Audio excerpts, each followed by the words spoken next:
Welcome back to Wolf News. Be sure to hit the subscribe button. Now, you might be asking yourself, what is this patch Regia Marina? Well, what it is quite simple. It's just a mini update to notify everyone that the Italian Navy is now open for research to anyone, not just the people who bought patches. Instead of having a usual update and then announcing this, they decided to put it into a single thing and have a mini patch. The number didn't change. We're not at 2.0 yet. It's still 1.99. But like a normal patch, there was some new vehicles added as well as a lot of things fixed. Now, the new vehicles added wasn't actually any Italian vessels, only 3 new premium tanks, low-tier premium tanks for 3 nations that needed beginner packs: UK, Japan, and Italy. The UK's new tank is a Crusader 2 named the Saint for 700 golden eagles, and it is exactly the same as the one in the tech tree. The Crusader tanks are quite good vehicles. This one has some decals on it and a pretty nifty name. The new Japanese tank is a Chiha for the 5th Regiment at 850 golden eagles, and it is also the same as the one in the tech tree. Now you're thinking, why does this one have such a higher cost when compared to the other vehicles? Well, it may be because the Chiha is a very good tank. I may have used this tank to club 13 seals. Italy's tank is actually different from the tech tree variant. They got the M1441 4740 for 700 golden eagles. And what this is an M1441 with a 13.2mm machine gun in place of the twin 8mm machine guns. The 13.2 only has a max penetration of 24mm, so it will only be useful against lightly armored vehicles, but it definitely will be helpful among the various low tier tanks that you'll run into that were unfortunately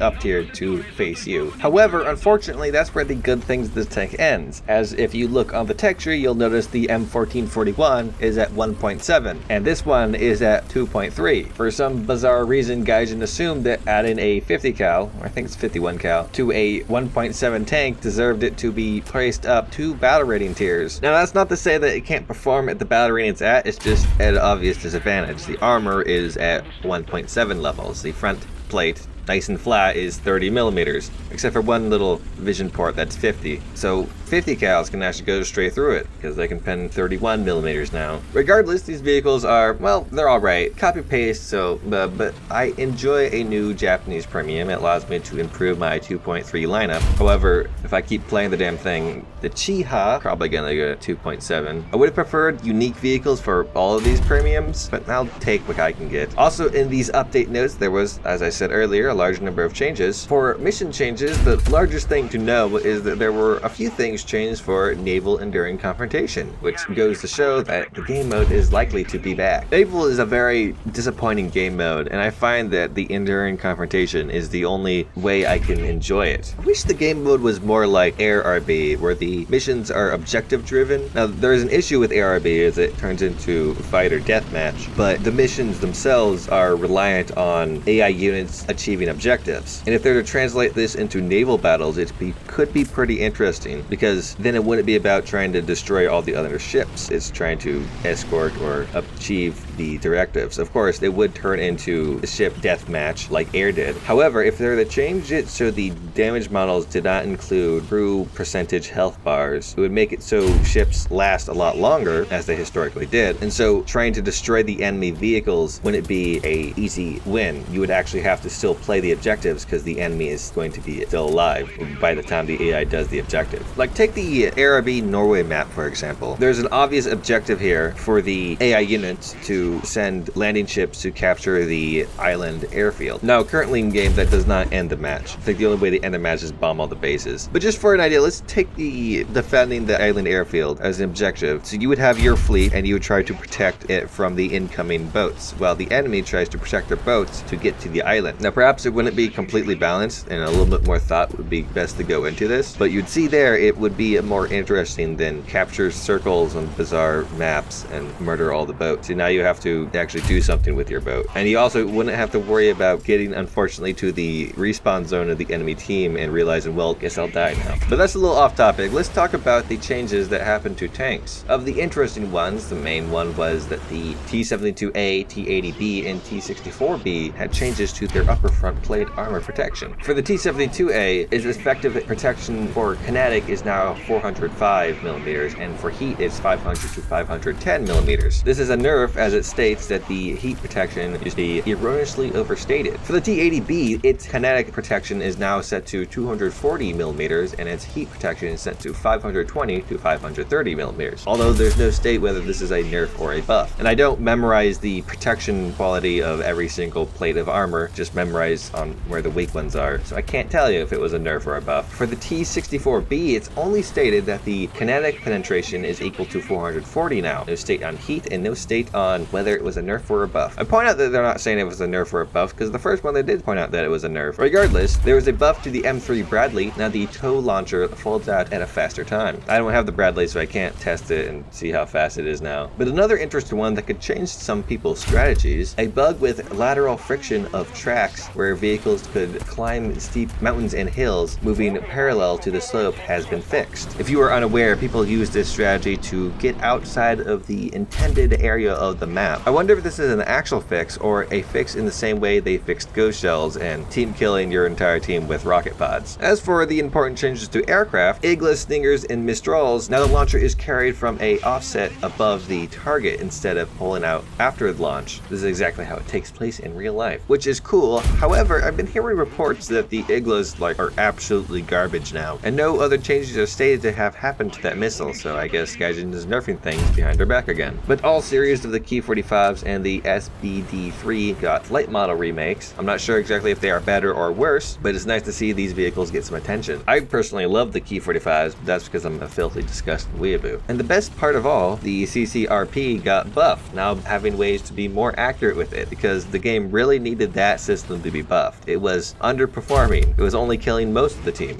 Now it should kill all of the team. I don't really know how well it performs. I've seen some people pull off some pretty impressive stuff with it, so it feels like this buff is a little unnecessary. For naval changes, there's a few of them that sounded important. The first one, the armor piercing capabilities of the front cone shrapnel for HE rounds has been increased towards splash penetration. I have no idea what that means, but it sounds pretty cool. What I do kind of understand is that the Grafspree, Hipper, Prinz Eugen, Leipzig, Nuremberg, Futakra, Mugami, Suzuya, Mikuma, Tone, Belfast, Hawkins, and Kent all have experimental systems of an anti-torpedo bulge. Yes, I know the obvious joke. No, I'm not gonna do it. And for the Italian Navy, now to get to rank 5, you have to research 3 instead of just 2 rank 4 vessels. And finally, for some other changes, Sweden now has number decals and they look pretty cool, but also now it is possible to zoom in while in first person whilst using a VR headset. If I remember right, there was a number of issues with VR headsets. One of them that people had was that you could not zoom in, which put you at a disadvantage. Now with this issue cleared up, I wonder if that makes it more attractive to use a VR headset. As last time I brought this up, someone told me like, no, don't get a VR headset for War Thunder, it's useless. But I kind of want to get one, especially because you can find them pretty cheap on eBay, like some of the early dev kit models. Anyways, the last story I have for this video is about the M60 AMBT. Last Thursday, well, it was Friday at 5 in the morning, I had emailed Gaijin asking for it, and they had not responded till Monday of this week. And because I was procrastinating making this video, I had some time to take it out and see how it plays in an actual match. And so far, what I can tell from it is that it's not a bad tank. It has some pretty good mobility, being able to zip around the battlefield quite fast. The traverse time is not too bad. The penetration is great with the APFSDS. One major note is the reload is quite a bit of time, but not too unreasonable. It would definitely fit the role of a glass cannon. Now, there are some downsides to this. As I said, there's no armor. You have quite a high profile. The reload, as I said, isn't that great. But the real downside, the major one that all of you guys are going to have to deal with, me and the other content creators won't have to deal with, and many of them probably won't bring this up in their videos because we get the vehicle spaded, is it starts stock with Heat FS. And it's not a premium tank. You have to grind out all the modules on your own. Now you think, oh, Heat FS, that's not too bad. Well, the reload's not that great. You have a really high profile. The tank isn't super fast when driving it stock. It's not terrible, but it's not like good. You have no armor because it's a glass cannon, and you got to use, it's just M830, I think it was, Heat FS, which has not that great penetration. Now it's not going to be the worst grind ever. APFSDS is a rank 3 modification, so you can get there pretty fast. But I tell you, it's probably going to be a lot of suffering until you get to that point, because at 10.0, Heat FS is not very useful. I've played plenty of Type 90 to know, and at least the Type 90 has a low profile, actual armor, and a very fast autoloader. This thing does not. Now, if you're a wallet warrior, you'll probably be in luck and have fun with the tank, because when it's spaded, it's a pretty good tank. I never did well with it, but I kind of suck at top tiers, but I saw Napalm Rat get 7 kills with it. And that's just about all the news I have for you this week. First, I'd like to thank my Patrons and YouTube members, starting with the patrons, Sikablet Idinahwe. And as for YouTube members, there's Nico Korkamaki, Alec Thick, Mehmet Hazarchi, Joe Blosky, Tex, One Max, Roger Grammar, Grimace, Mighty Peppers, Pointless Gun Sneaks, and Waffly Joker 6. A big thank you to all of those. Patrons and YouTube members get videos uploaded a little bit early, unique Discord role, and YouTube members precisely get emojis during streams. I can't really give that to patrons because YouTube. If you want to be in on all that, there should be links down below. If you have any comments, concerns, or questions, be sure to hit me down below or on my Discord. If you enjoyed the video, be sure to hit the like button. If you didn't like the video, don't hit the like button. If you want to see more, hit the subscribe button. I make Western Weekly News videos every weekend. I make more interviews throughout the week, and I like to stream on Saturdays. So be sure to hit the bell icon to be notified anytime I upload anything. Thank you very much for watching. I hope you have a great day. In the terms of bonus news, not actually having anything to do with War Thunder, but YouTube, to have your video eligible for mid-roll ads, as we all knew it used to be, your video had to be 10 minutes long. 10 minutes like 1 second. I actually had a video that was literally just 10 minutes long. They wouldn't let me put mid-roll ads on it. Very annoying. However, starting July, your video now only needs to be longer than 8 minutes, which means I no longer need to artificially extend my videos with this bonus news section, because that's definitely what it's there for. I literally had a guy accuse me of that. I had a video that was like 11 minutes and 20 something seconds long, and he's like, oh, this video is obviously artificially extended. Like, my dude, bonus news was like a few seconds. It's always a few seconds, but he's like, no, artificially extended. The video was like 11 minutes long.